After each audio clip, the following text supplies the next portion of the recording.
In fifth grade is when I lost innocence. And until then, I was incredibly my true self. I was outspoken, I was a boss, I made the neighborhood play whatever game I wanted to play, and I had roles and all those things. And fifth grade is when all those girls that I was friends with as a child decided to not sit with me at lunch. And I went to sit down with my tray, and the whole group, these are all the girls that were in Girl Scouts with me in preschool and kindergarten, they were my group. They all stood up and moved to another lunch table. And I didn't know what was going on, so I followed them. I picked up my lunch tray and I followed them, and then they all did it again. And that's when I was like, oh, this is me. They don't want to be around me. And still to this day, I have no idea why they did that. But that's when I was like, okay, I have to be something different so other people will want to sit with me. I have to be a certain way. Maybe I am too much. Maybe they don't like my personality. Maybe they don't like me. Clearly this is about me. And I think from there on, I started to go, okay, I am not good enough, I'm not enough. I've got to find out what they want me to be and try to be that.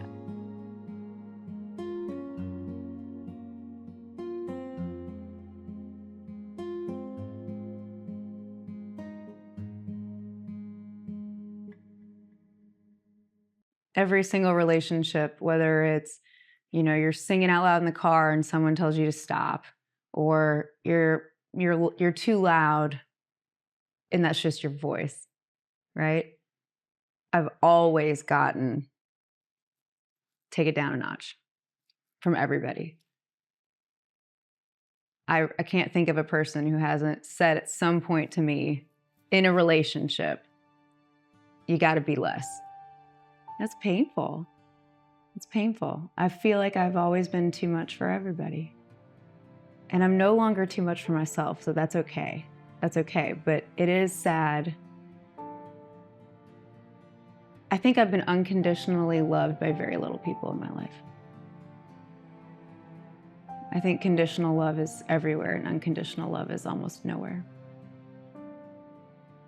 Wow, that's hitting a nerve.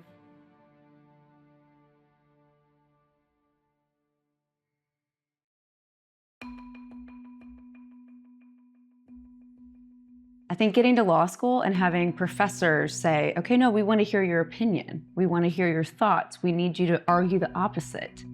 Play devil's advocate. It was encouraged instead of me always being the person who kind of rocked the boat and made things maybe not pleasant sometimes because my viewpoints are different. Instead of just sitting back when making a decision or whether I should, voice how I feel about something, I think I'm constantly saying, no, trust yourself. And it's come out, even if you watch the evolution of how I do jury selection, it was trying to be a certain person. I would go to seminars and I'm like, oh, I like that Don Keenan does this, or, I like that this person does that. And I would try those things and it would never really fit.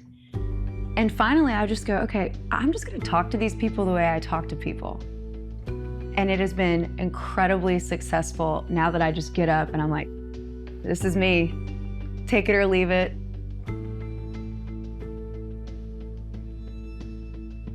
I was stuck in an apartment. I'd just gotten divorced.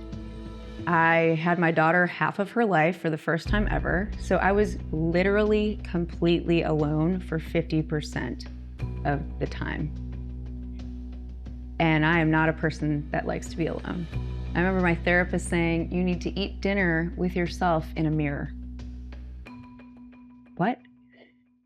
That's really, really awkward, especially when I had never been single up until the point I got divorced ever in my life since I was a teenager. I'd had my daughter, that you're so busy. My legal career was so busy. I was on every board in every organization, traveling all the time. There was just never alone time. And I think I did that on purpose. But it was very uncomfortable. It was very uncomfortable. It was very depressing. It was very sad. but it was also really, really good for me. You know, your pain is like begging to be listened to and begging to be attended to. And it's going to come out a way you don't want if you don't attend to it. I had no idea how much I was burying insecurity and how much my choices were being made based on insecurity, not based on trust. So I think when you just are plowing through life and you go, especially when you're young, you think you know everything. And you just tell yourself, you know, I know what I'm doing and I'm making the right decisions for me. But if they're coming from a place of insecurity and not from a place of security and not from a place of wholeness already, then they're the wrong decisions.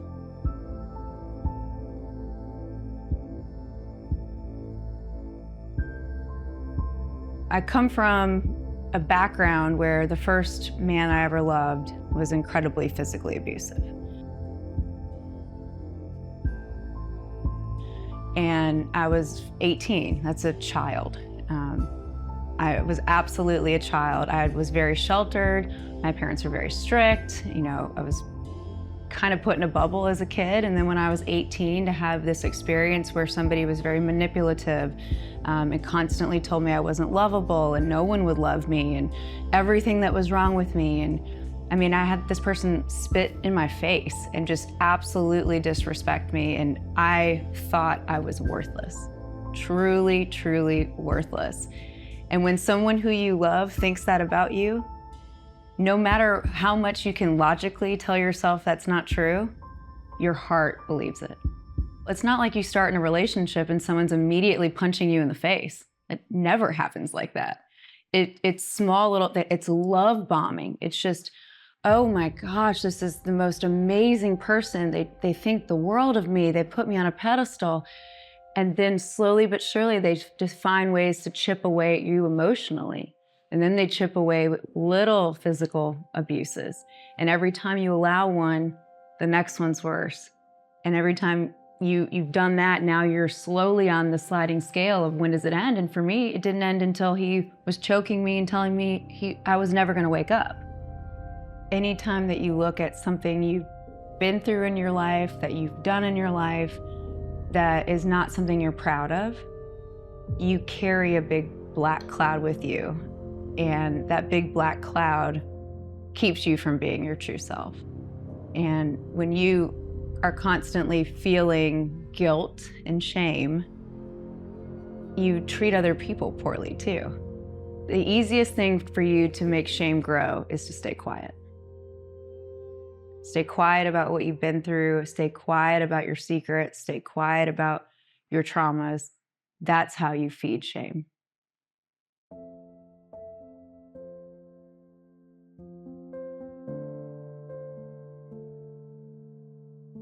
You will fall into deep, deep depths.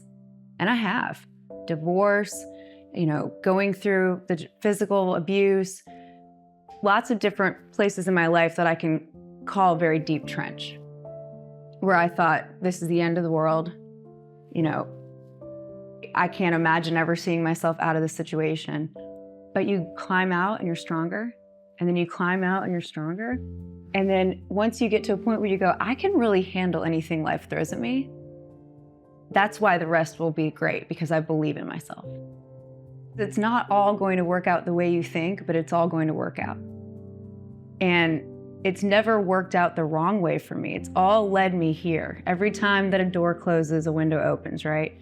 And so it might not be linear. Life's not linear. It's just not linear, and it's not predictable, and that makes it beautiful, because it will lead you places that you could not have planned that are even better for you. Everyone's taking that journey. Everybody is struggling. Everybody has hard times. Everybody doubts themselves. So the struggle is the beautiful thing. We're all trying to get to the same place. We're all trying to just be okay with who we are. You know, there's something magical about hitting the age of 40. And my older friends always said, you're gonna hit 40 and it's gonna be this like aha moment in your life where you are who you are, you're comfortable with who you are, you're proud of it, you can just be yourself. And I think there's something to that. I hit 40 and all of a sudden it's like, all of these things that have happened to me in my life, I can look back and go, that had to happen to make me who I am now. And I can trust my own decisions. And I feel like other people, they've been trusting me for a long time, but I was not able to trust myself until really just recently. And there's just a big weight off your shoulders when you finally go, okay, this is me. Like, I'm not changing. This is who I am. I'm going to be this beautiful, best version of myself. And I'm comfortable in my skin and I'm proud of myself. I mean, I remember when my dad turned 40 and my mom threw this huge over-the-hill party and the front yard was covered in gravestones. Like, he was literally dying. Like, this is the end of life. We're so sorry you've made it this far. We're happy you've had a great life. And I was young. I was probably 10, my daughter's age. And I remember thinking, oh, well, they're really old now. They're really old. For us, I think my colleagues, my friends, my lawyer women friends, we almost wear it as a badge of honor. Like, we have crossed this barrier. We are, fully ourselves. We're proud of it. We really we're not worried about what the rest of the world is thinking anymore. And that's a beautiful place to be.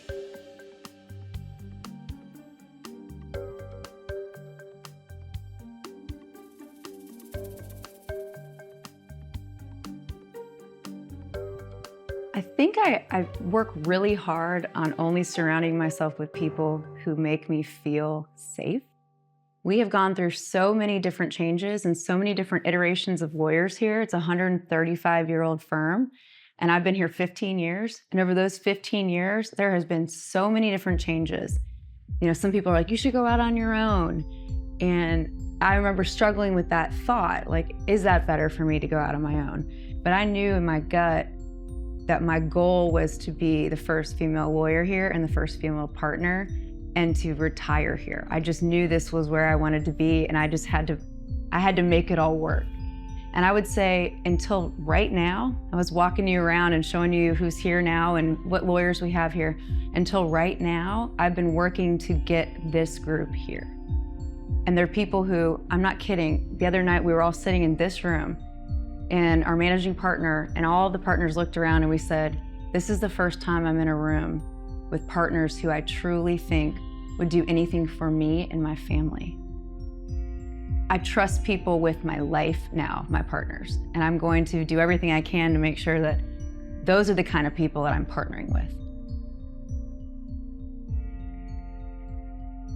Somebody who's constantly looking for moments of awe and who's constantly willing to be that for others is a beautiful person. So as long as you're looking at the world and you're not stuck in your head, you'll see it everywhere, in everything, in everyone. And then if you be that, then you see it even more. So it's just those little moments that you go, like we were looking up and we saw the leaves just raining down beautiful colors. And many people would walk right past that, right? We go, wow, this is beautiful. And a lot of people have that buried deeply in them, and they want to experience more of that. And so if you can bring that out in them and you can pull that out, everyone has it. Everybody's got it there. They just have a lot of layers of trauma and fear and protectiveness and all of that surrounding it. I think it's important in the work that we do as plaintiff lawyers to be able to peel those onions back with our clients. And I think that's probably why I'm really good at direct examination, because I love taking that time to get behind the anger and find the sadness and find the moments of joy that they're missing because of whatever happened to them that caused them to have a lawsuit, right? Because a lot of people put this angry shell around sadness, and the truth is anger is always due to sadness, always. No one gets there without this. And I say to my clients, I need you to bring sad, not mad, because your madness is a shell and it's hard for people to feel your heart. When you're sad, we can feel your heart. When you talk about your loss, those moments of joy, those moments of awe, those things that give all of our life quality and meaning, that's what my clients have to talk about. So I have to peel all those layers back.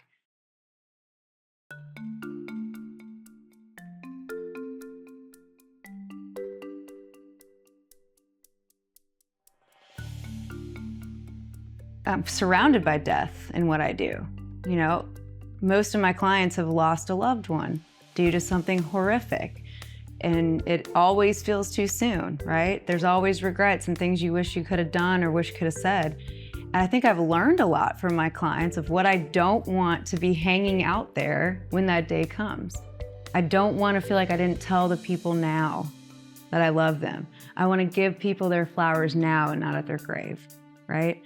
So I am intentionally living a way that I'm not going to look back, you know, in the nursing home going, oh, I wish I would have spent more time with my kid and not so much time at work, right? So I think being surrounded by death and surrounded by pain and surrounded by injury makes you incredibly grateful every day. Every day I wake up and my parents are healthy and my kid is healthy. What else could you want?